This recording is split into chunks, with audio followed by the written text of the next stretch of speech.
ایک بار حضرت محمد صلی اللہ علیہ وآلہ وسلم لوگوں میں بیٹھے ہوئے ان سے باتیں کر رہے تھے۔ اتنے میں ایک دیہاتی آپ کے پاس آیا اور پوچھنے لگا کہ قیامت کب آئے گی؟ آپ صلی اللہ علیہ وآلہ وسلم اپنی گفتگو میں مصروف رہے۔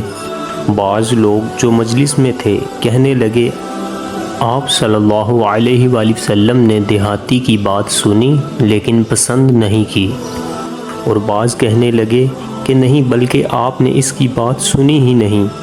جب آپ اپنی باتیں پوری کر چکے تو میں سمجھتا ہوں کہ آپ صلی اللہ علیہ وآلہ وسلم نے یوں فرمایا، وہ قیامت کے بارے میں پوچھنے والا کہاں گیا؟ اس دیہاتی نے کہا، حضور میں موجود ہوں۔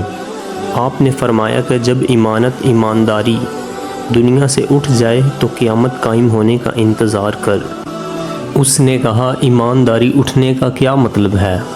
آپ صلی اللہ علیہ وآلہ وسلم نے فرمایا، جب حکومت کے کاروبار نالائق لوگوں کو سونپ دیے جائیں تو قیامت کا انتظار کر۔